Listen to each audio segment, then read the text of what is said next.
All right, well, good morning, everyone. It's good to be with you once again. And this week we'll be starting a brand new series. We'll be starting on a series on the book of Daniel. I'm very excited to do that with you. I feel like it's something that's there's a lot of great lessons in there, great stories, but great lessons for us to apply today. So we'll be looking today at Daniel chapter 1. It talks about living in a foreign land. And a lot of you know what it's like to live in a foreign land. A lot of you, that's what you're going through now. I know a lot of Canada is not where you're from. Or for those of you who are from here, you've also lived elsewhere for a while.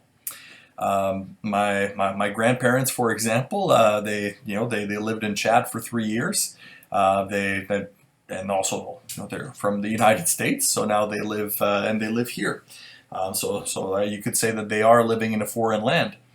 And so for some of you're from elsewhere in North America, or you're from other parts of the world. You're from Asia, different parts of Africa. I know maybe we have some Europeans. I'm not sure, but several of you are from all over the world. And when you arrived in Quebec, it was quite a culture shock. There was just different language, different the people just did different things, just different stuff. The way that people talk to each other was different. The way that people shop is different. The way that people eat is different. And just everything was different from what you were used to. And then the weather. The weather's another thing that I'm sure probably shocked a lot of you. For those of you who are Canadian, that wasn't too bad. But if you were from, I know some of you are from various parts of Africa. 6 months of winter. I'm sure that's something that a lot of you weren't quite used to.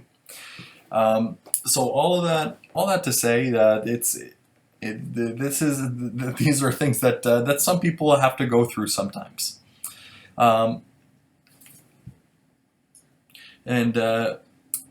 So for some of you though, you've been here for so long that you consider that Canada is now your home, and we're certainly happy to hear that. A lot of you, you wanted to come here. It was Canada was a good country for you to come to. So some of you wanted to come here either for your studies, possibly to be here with your family, to come be with family who was already here. Possibly was to maybe get away from danger. I don't know. It might have been just to come for some kind of a better life. There's certainly a lot of reasons to come to Canada. And some of you it was a different. It was a difficult decision to come here. Some of you might not have been by choice. You were kind of forced to leave your home country. You might have had a good life there, but you were forced to leave. You were forced to leave something good behind. We're certainly happy to have you here anyway. I believe it's our Prime Minister who once said, many people are born Canadian. Some people, it just takes them longer to get here. And I certainly believe that. The story we have this morning, though, is the story of Daniel, and he was in the situation where he did live in a foreign land, but for him it wasn't his decision. It was not only not his decision to leave his country. It was also he also didn't decide the country that he was going to.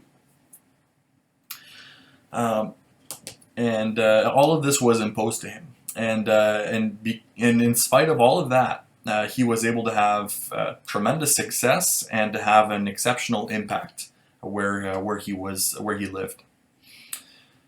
So a bit of background about the book of Daniel. The story of the book of Daniel begins in about 600 BC, at the height of the reign of Nebuchadnezzar, the king of the Babylonian Empire. So if you look throughout the history of antiquity. So I'm sure some of you studied that in school. There were several great empires, and so the and so they had the Assyrian Empire, the Babylonian Empire, and the Persian Empire, Greek, and then Romans. So this is at the height of the Babylonian Empire, and at this point in time, the Jews who lived in Israel, they had in general they had rebelled against God. They had rejected God. They had turned to worshiping idols, and they had in general just rebelled against God. A few of them, though, select few, had remained faithful and still followed God. And because they had turned against God, God decided to sort of give them a big wake-up call, and the Babylonians came in and conquered them, and a lot of the population was deported to Babylon. They were taken away from their land, and they were deported there. And so the Jews had to live in foreign land for 70 years. And that's where that's a bit of background. So that's kind of where the story of Daniel picks up. Daniel 1, chapter 1. It says, "In the third year of the reign of Jehoiakim, king of Judah, Nebuchadnezzar, king of Babylon, came to Jerusalem and besieged it. And the Lord gave Jehoiakim, king of Judah, into his hand, and with some of the vessels of the house of God. And he brought them to the land of Shinar, to the house of his God, and placed the vessels in the treasury of his God. Then the king commanded Ashpenaz, his chief eunuch, to bring some of the people to Israel, both of the royal family and of the nobility, youths without blemish, of good appearance, and skillful in all wisdom, endowed with knowledge, understanding, learning, and competent to stand in the king's palace, and to teach them the literature and language of the Chaldeans." Chaldeans being another word for Babylonian. The king assigned them a daily portion of the food that the king ate and the wine that he drank. They were to be educated for 3 years, and at the end of that time they were to stand before the king. Among these were Daniel, Hananiah, Mishael, and Azariah of the tribe of Judah.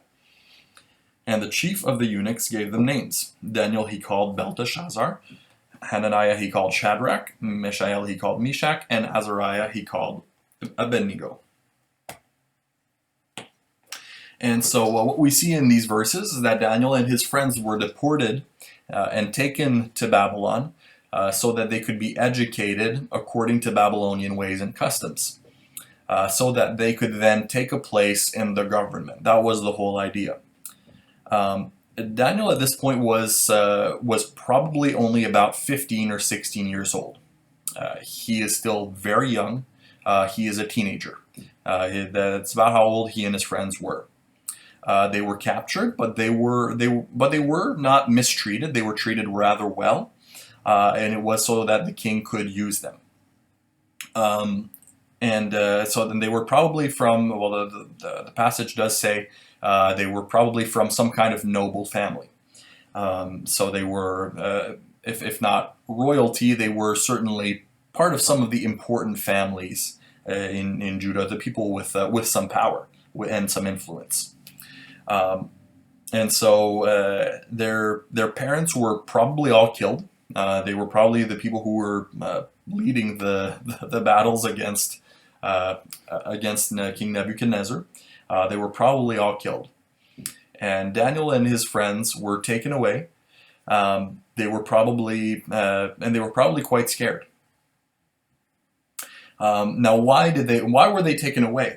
So a lot of us might think, that doesn't make much sense. Well, the idea was for them to take a place in the government. You might sometimes think that in this kind of empire, you would have, and I have a little graph that will appear right above my shoulder, that you have Nebuchadnezzar, and then the people that he conquered right below him. So, just Nebuchadnezzar, and he just rules over everybody, over the conquered people. What the Babylonians and a lot of subsequent empires realized was that idea didn't work.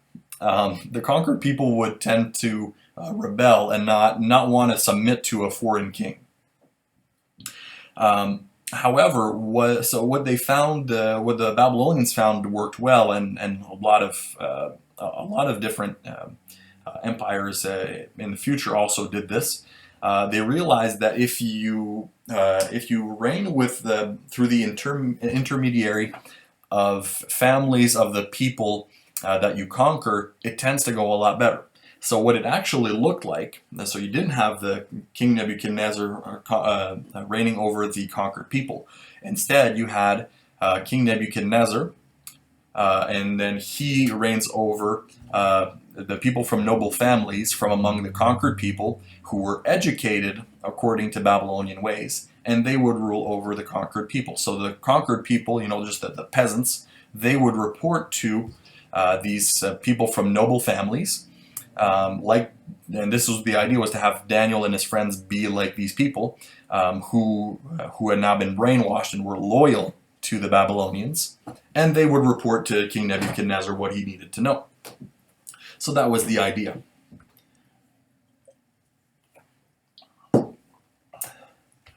And so the idea was really for Daniel and his friends to be loyal to Babylon. And so everything was done to take their identity away and to try and brainwash them. That was really the Nebuchadnezzar's goal here, in taking them and trying to educate them. So the Bible says that they were given a Babylonian education. So they were, sent to the best Babylonian universities. They weren't getting a Jewish education anymore. They were getting a Babylonian education. Like how today, a lot of us don't go to any kind of Christian college. We go to a non-Christian college, and some of what is taught, not everything, but some of what is taught, can be contrary to a Christian worldview. They were also given Babylonian names. That's a really important thing. It's very important because for Jews, the name was something really important. It was something that your identity was really tied to your name. And it's not like us today where we just think about, oh well, what's a nice name? Well, okay, like when my wife and I were trying to figure out our baby's name, we just figured, okay, what's a pretty name that works in both languages? That was kind of our thought process, and we settled on Annabelle.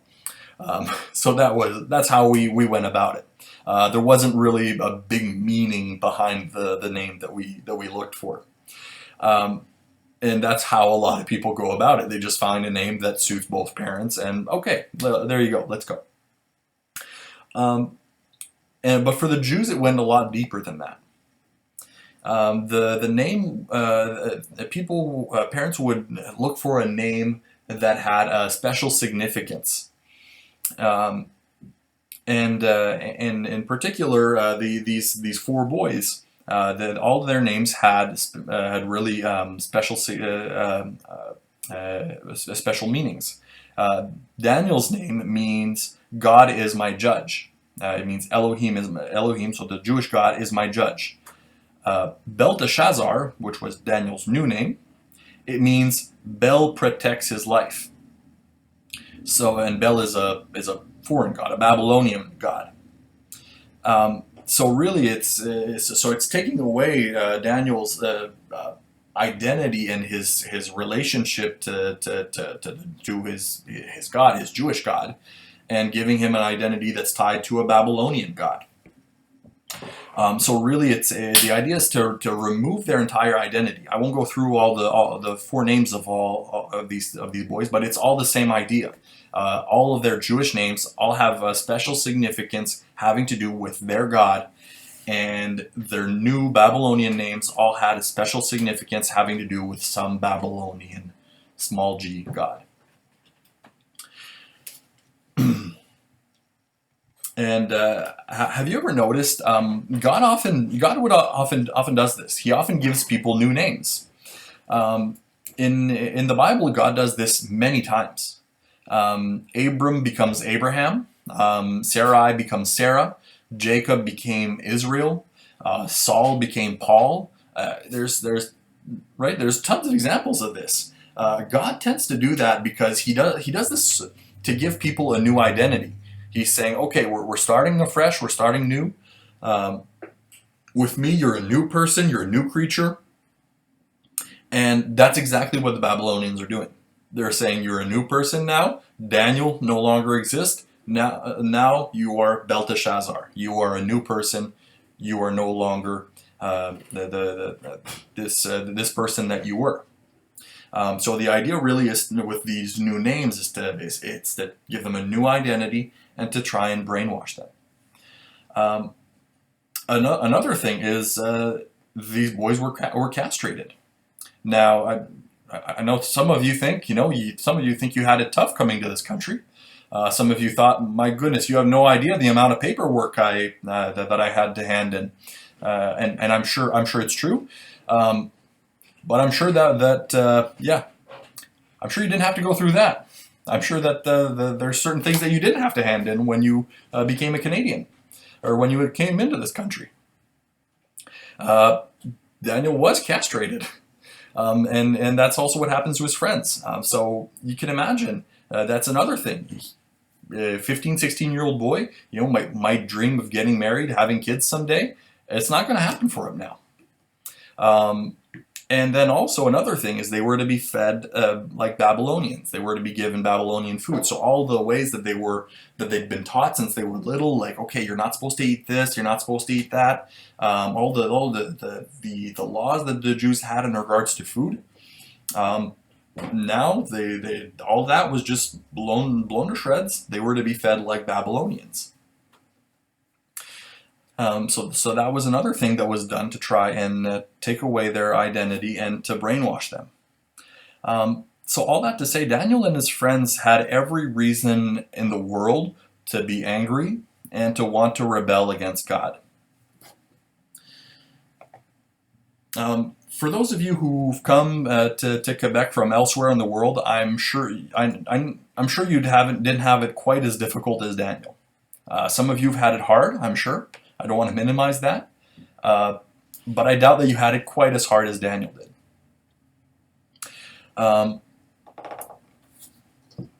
did. Imagine being in his shoes.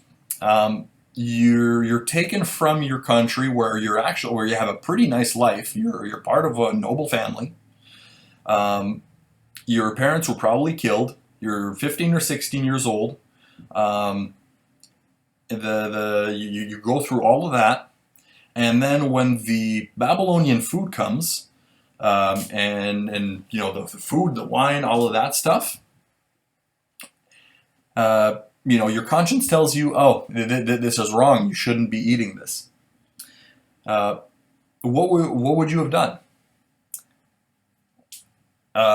And imagine too, the other Jewish boys. There wasn't just these four. It wasn't just Daniel and his three friends. It wasn't just these four kids. There was also other Jewish kids who were taken. Probably also some boys from other nations that had been conquered by the Babylonians.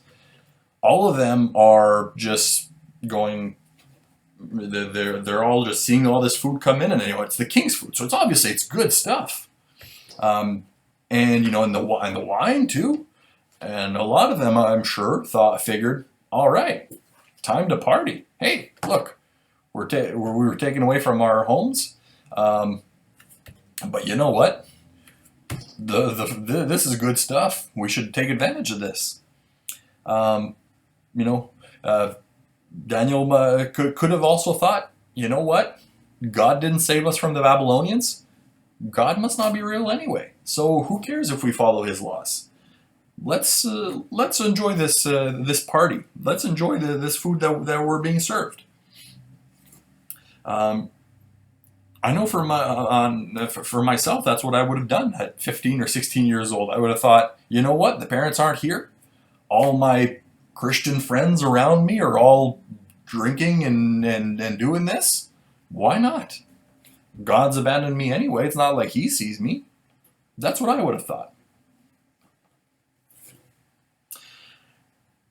Daniel and his friends, though, it was a completely different story.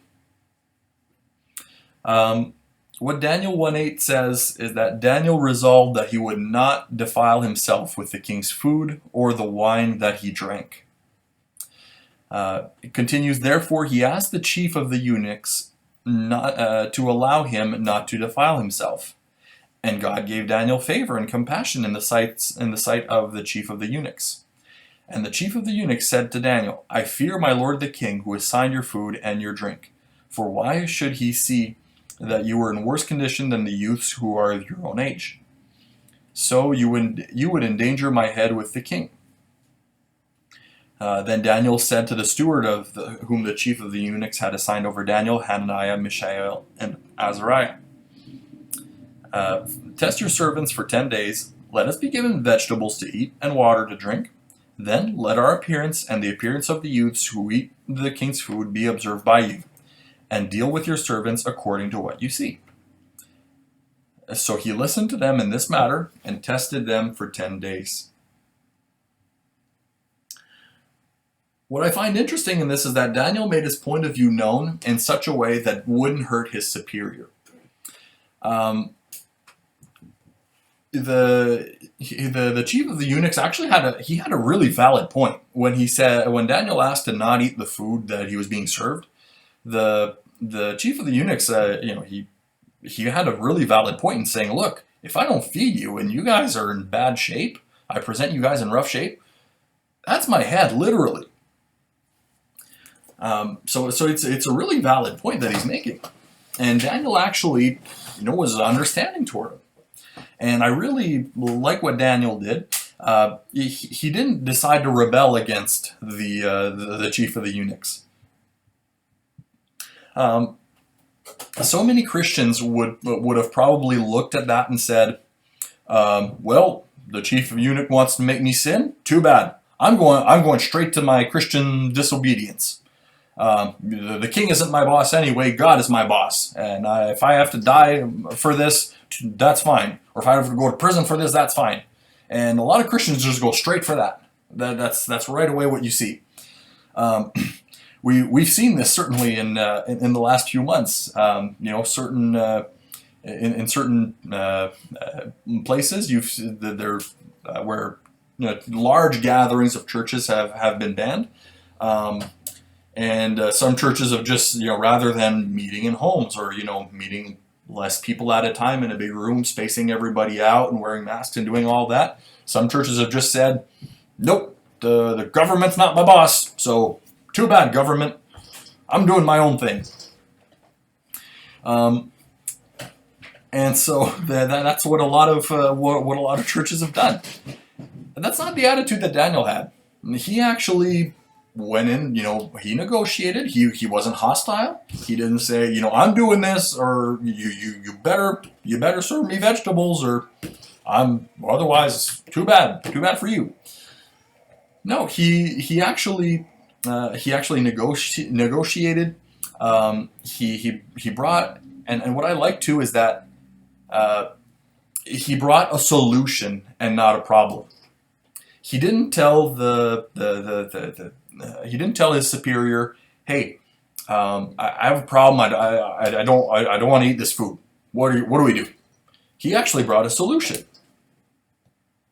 and he said, "Look, let's just test it out. 10 days. That way, no problem. We can always go back." And that's how he went about it.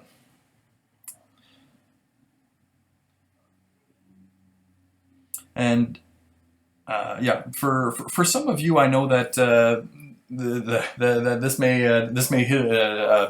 hit home for you. Some of you might think, well, the government can't tell us not to meet, or the government can't tell us to wear a mask, or and you may have various feelings about whether or not the pandemic is real or not. I don't want to litigate that. It's not. There's nothing I can say that will convince anybody anyway. Because everyone reads online articles that they agree with, and there's no way to convince anyone anyway. So the fact is, this is the example that the Bible gives us. Not to just go straight for rebellion, to go straight for Christian disobedience, but to work with people, to negotiate, to try and maintain the good relationships that we have with people, with our superiors, with the government, as much as possible. If we do have to disobey, and there may come a time to do that, we'll actually see two great examples of having to disobey the government in Daniel chapter 3 and Daniel chapter 6. Stay tuned for that. But in as much as possible, a lot of times you can actually negotiate and figure out good solutions. I really liked actually when the government decided a couple months ago to limit the gatherings of churches to 50 people. And a lot of churches sent very respectful messages to the government, just saying, look, this doesn't really make much sense. You're allowing people to meet in for shows and concerts and stuff, 250 people. It doesn't make much sense for us to be any different than a concert. And the government actually listened, and it was fine. So I believe that's the right way to do it, as much as possible right away, rather than just saying you have no authority over us. So too bad, we're just going to do our thing. So that being said, getting back to the story, what happened after Daniel and his friends ate vegetables and water for 10 days? And by the way, the reason why Daniel asked for vegetables and water is because if you know anything about the way that Jews eat meat, it's very complicated to try and explain what they could eat, what they couldn't eat. It would have been very difficult for Daniel to say, okay, I can have this animal, I can have that animal, not that one, not that one. Oh, and that one, if it's cooked this way, it was just far more simple for Daniel to just say, just give me vegetables. Far more simple. So that was the idea. So after 10 days of eating that, Daniel and his friends, what it says, Daniel 1:15, at the end of 10 days, it was seen that they were better in appearance and fatter in flesh than all the youths who ate the king's food. So the steward took away their food and the wine they were to drink and gave them vegetables. What we see is that God performed a miracle by allowing Daniel and his friends to gain weight while eating only vegetables and water. That is just straight up a miracle. I don't know if any of you are nutritionists or anything like that, but usually eating just vegetables and water is a great way to lose weight. Back then, of course, it wasn't. It's not quite like it was today. Today, the desire is to be skinny. If people who look skinny, we think, okay, they have time to take care of themselves. They don't eat all kinds of gross food. Back then, if it was kind of the opposite. If someone who was skinny, and now we're talking about really skinny here, it was seen as somebody who wasn't healthy, who didn't have the means to eat properly. And someone who was a bit fatter was someone who was able to eat quite a bit. Now, Daniel and his friends, they were only eating vegetables and water, and all these other guys were eating all kinds of great stuff from the same food that the king was eating. So the best food possible, meat, probably cake, drinking wine every day. That's usually a great way to gain weight. God actually performed a miracle by allowing Daniel and his friends to gain weight, because it says that they were, in verse 15, that they were fatter in flesh than the youths who ate the king's food. They didn't just look better and healthier. They had, probably had like a bit, chubbier cheeks and all that. So God actually performed a miracle by allowing them to gain weight by eating only vegetables and water. And then in verse 17 it says that as for these 4 youths, God gave them learning and skill in all literature and wisdom, and Daniel had understanding in all visions and dreams.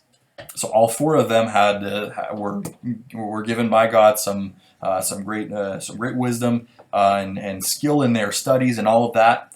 And Daniel also had the added bonus of being able to understand visions and dreams, which came in handy later on, as we'll see.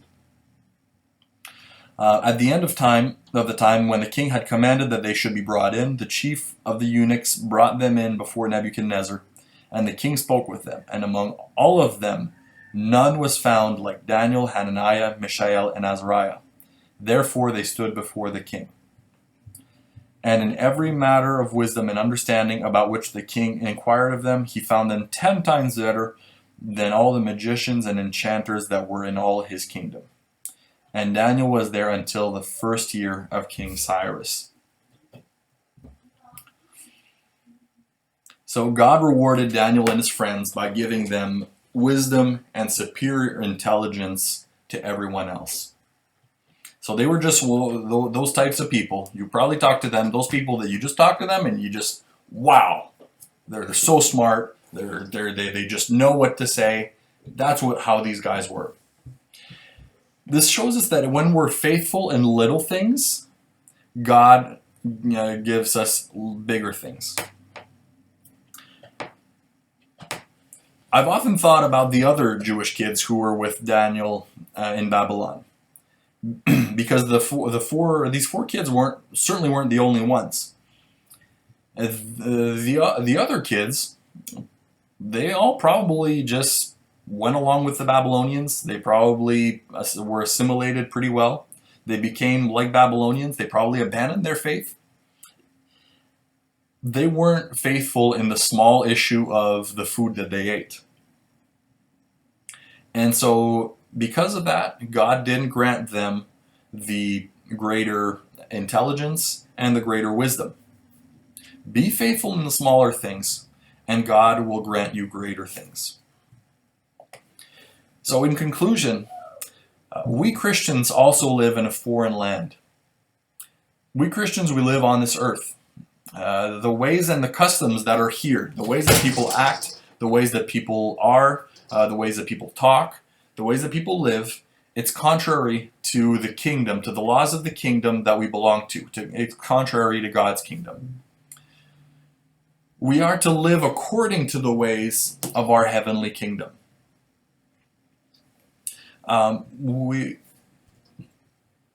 let's not rebel against God when circumstances get difficult. Like Daniel, whose circumstances were certainly difficult, might have felt like God had abandoned him. He didn't rebel against God. And let's also not rebel against our earthly authorities when circumstances get difficult, except as an absolute last resort. And like I said, we'll see two great examples of that in the chapters to come. And let's not rebel against authorities when circumstances get difficult. Yes, I already mentioned that. And also, from there, God will work miracles in our lives and give us wisdom and the ability to do our job well. If we are faithful to God, in some situations, God can certainly work miracles. He can still do it today.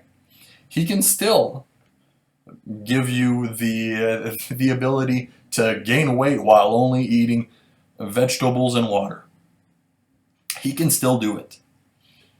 And he will allow you to have the wisdom and the ability to have an impact in the world in which you live. Just like Daniel was just incredible at his job, we will also be given from God the wisdom, the ability to just have an incredible impact with the people around us, and he'll also give us a great longevity. The last verse of that chapter says that Daniel was there until the first year of King Cyrus. Now that might not mean much to you, but what that means is Cyrus wasn't the king that came right after Nebuchadnezzar. There was a few different kings that came in between. And so Daniel was there for probably 70, 80 years. He outlived all of a bunch of different kings. He outlived the Babylonian Empire. Uh, so all of that because God kept him in place because he was so faithful. So let's also be faithful in the little things. Let's be faithful in the big things, and God will be faithful to us and work in our lives. Once again, it's a pleasure to be with you, and I hope that we'll be able to have a good time sharing this morning. If you want, you can share about things that struck you about when you've lived in a foreign land or in the foreign land in which you're living right now. Some sacrifices that you've had to make, possibly sometimes that you had to stand up for what you believed in. So I hope that we have a good time sharing this morning.